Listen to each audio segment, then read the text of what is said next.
yang tadinya mungkin dia ambil utangan pas saat rupiah masih di 14.300 misalkan. Sekarang udah jadi 15.000. Berarti kan secara nilai hutangnya akan membengkak. Ya kan? Nah, nanti teman-teman bisa lihat tuh di beberapa perusahaan yang hutangnya dalam denominasi USD besar, nanti ada satu pos namanya adalah kerugian kurs mata uang asing. Ya, nah kerugian kurs mata uang asingnya tadi itu diakui di dalam income statement dan akan menurunkan si laba bersihnya tadi, teman-teman. Ya, jadi itu yang saya hindari. Ya, kemudian yang juga saya hindari adalah perusahaan yang terlalu bergantung pada bahan bakunya itu terlalu bergantung pada impor. Ya, kenapa? Karena balik lagi nih, supply chain mandek. Ketika supply chain lagi mandek, ya akan naik, ya inflasi akan naik, bahan bakunya akan naik. Nah, ketika bahan baku naik, tentu kos produksi suatu barang atau jasa juga akan naik. Nah, ketika ketika beban naik, ya sama, ada kemungkinan secara bottom line perusahaan akan berkurang seperti itu, ya. Yang ketiga, saya juga cenderung menghindari perusahaan yang secara valuation itu overpriced atau overvalue, ya. Kenapa? Karena gini, ini mungkin sedikit teknis ya. Jadi kalau kita investor kan kita menghitung nilai intrinsik dengan memperhitungkan proyeksi growth di masa yang akan datang, ya kan. Nah, saham-saham yang valuasinya mahal itu biasanya investor atau para fund manager menggunakan asumsi yang optimis. Oh, perusahaan ini divaluasi mahal, tapi masih masih ibaratnya itu dimaklumi ya atau ditoleransi karena proyeksi growth-nya bisa 30% atau 40%. Jadi ada asumsi yang digunakan adalah asumsi optimis. Sementara saat ini nggak bisa lagi kita gunakan asumsi yang optimis tadi.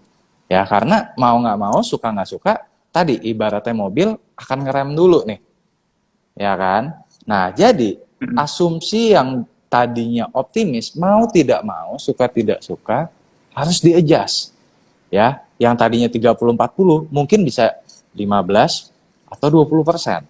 Nah, jadi saham-saham yang valuasinya mahal tadi, yang tadinya ketika menggunakan menggunakan asumsi growth yang tinggi dan terlihat masuk akal, menjadi terlihat mahal saat ini. Dan hal tersebut akan membuat saham-saham yang valuasi mahal itu akan di-adjust turun oleh market. Gitu. Nah, jadi itu sih beberapa yang saya mungkin agak hindari ya, Rian dan teman-teman gitu. Jadi itu sih kurang lebih yang mungkin teman-teman perlu hindari di masa sekarang ini. Oke, thank you Ko. Berarti kita harus hindarin perusahaan yang memang banyak utang. Maksudnya dalam bentuk utangnya lumayan banyak lah dibandingkan dengan asetnya gitu ya. Terus ditambah dengan kalau misalnya perusahaan yang menggunakan denominasi US. Utangnya dalam denominasi US, betul. Oke. Mungkin dari teman-teman ini ada yang mau bertanya nih dari kolom komentar. Tadi ada Salman izin bergabung. Iya, silakan bergabung. Nah, mungkin ada yang mau bertanya nih ya, langsung chat aja di bagian question ya. Ya. Oke, ini ada pertanyaan nih kok dari Jolan Sinaga. Bagaimana dengan masa depan CPO dan isu B40 kok?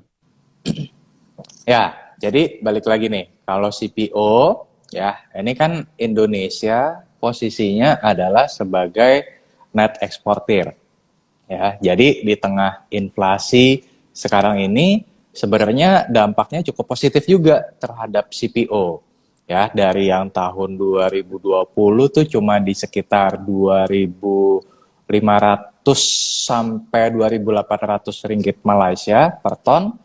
Sempat naik kan ya kemarin kalau nggak salah sampai 7 ribuan ya kalau nggak salah ya, sampai hampir 7 ribu ringgit. Terus kemudian turun sekarang ke level 4.000 ya kalau nggak salah 4 ribuan atau 4.500-an ringgit per ton. Tapi kalau kita compare ke tahun 2019-2020 lalu, harga saat ini pun masih 2 kali lipat dibandingkan dengan saat sebelum pandemi.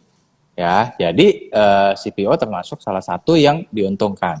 Nah, yang menariknya adalah sekarang ini pemerintah yang tadinya cukup bergantung pada ekspor, pelan-pelan nih mulai menurunkan ketergantungannya terhadap ekspor. Ya, jadi kalau nggak salah tahun-tahun sebelumnya tuh bisa 65% sampai 70% dari hasil produksi itu diekspor, ya kan? Nah, sekarang ini pemerintah mulai menggunakan CPO tadi untuk domestik. Salah satunya yang tadi sudah disebutkan adalah untuk biodiesel. Ya, nah biodiesel ini kalau saya lihat ini bisa menjadi apa ya sebutannya mungkin seperti source of growth, ya menjadi daya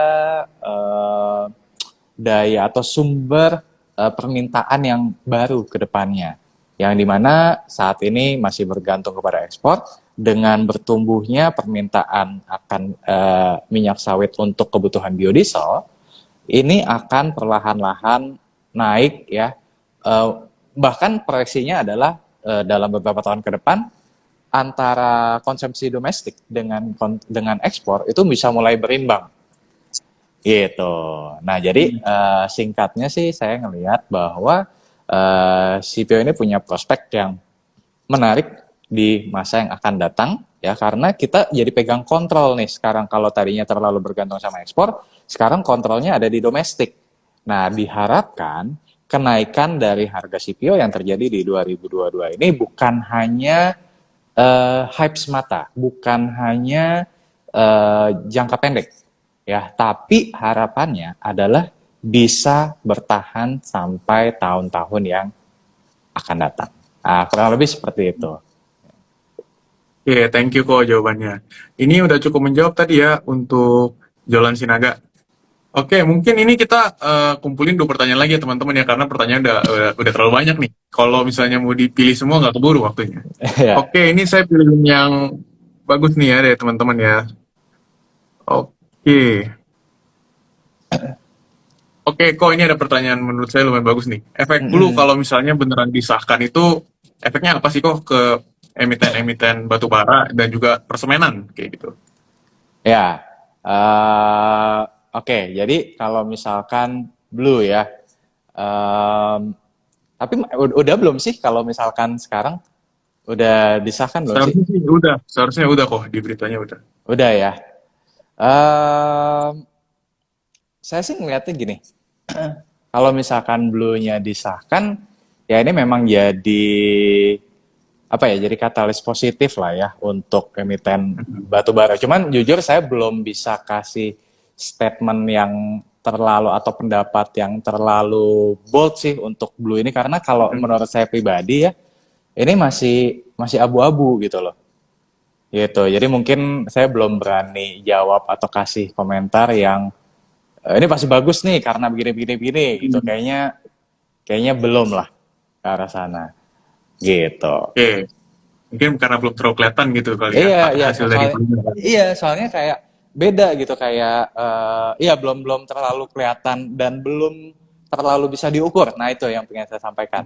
Gitu. Jadi jangan sampai misalkan jadi over optimis tahu-tahu ternyata realisasinya nggak seperti yang kita harapkan. Itu sih. Oke, thank you kok jawabannya. Nih mungkin 1 pertanyaan terakhir ya dari teman-teman semua ya. Ini saya cari lagi nih yang bagus. Oke, mungkin ini pertanyaan terakhir nih ya untuk Kodifan Kurniawan untuk sekalian juga menyelesaikan live hari ini. Nah, ini ada yang bertanya nih kok.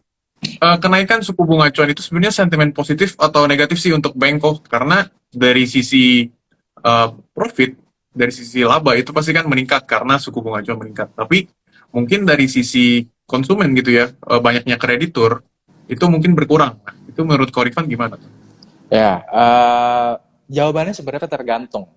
Tergantung pada apa? Tergantung pada struktur eh, gini. Kalau bank itu kan sebenarnya secara sederhana bisnis modelnya adalah dia mengumpulkan dana dari nasabah atau biasa disebut dengan DPK, dana pihak ketiga, untuk kemudian disalurkan lagi kepada debitur, ya kan, atau disalurkan dalam bentuk kredit.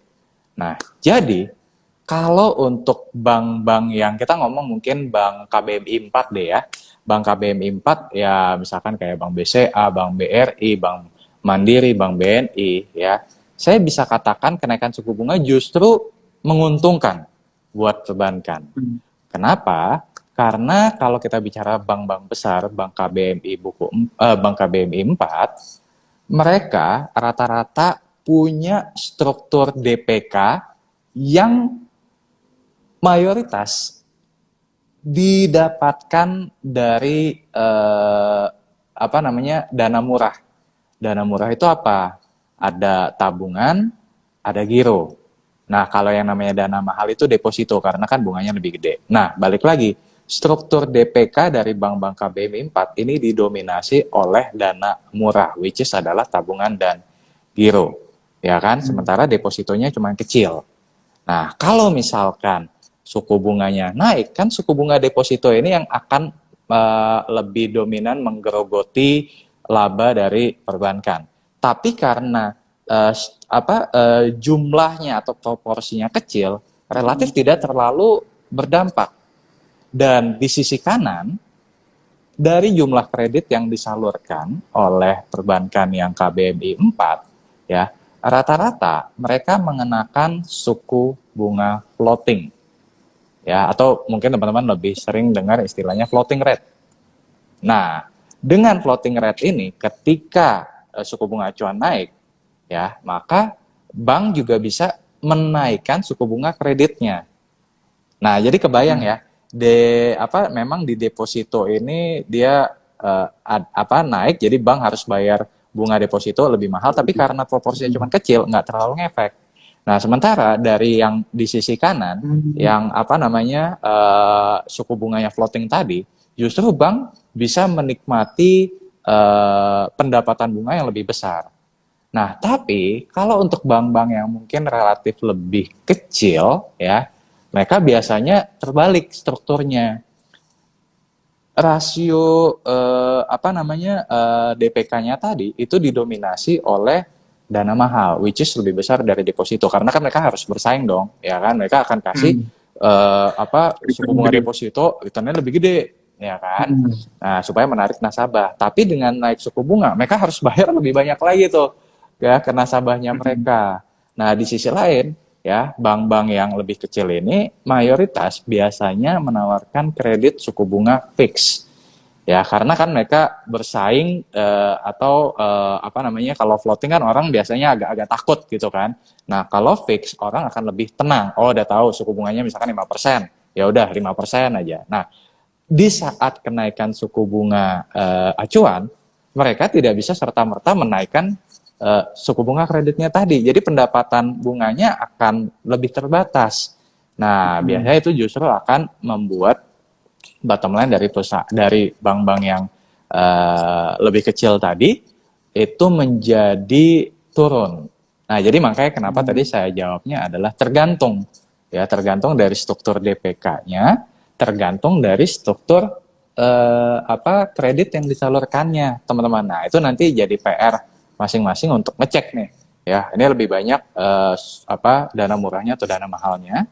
Ini lebih banyak suku bunga floatingnya untuk kreditnya atau fixnya nih. Nah, itu yang jadi bahan pertimbangan teman-teman sekalian. Kalau soal ada juga kan yang bilang kalau misalkan suku bunga naik, nanti orang nggak ngambil kredit lagi. Ya jangan salah. Kalau misalkan orang tetap punya duit, mau suku bunga naik pun, orang akan tetap tetap akan mengajukan kredit kok. Ya, yang menjadi problem adalah ada daya belinya atau enggak. Nah, ini balik lagi ke GDP. Ya kan, GDP kita sampai dengan saat ini masih 5,4%, artinya masih ada momentum. Apalagi kalau kita bicara soal, ini mungkin agak teknis lagi, ada namanya CPI.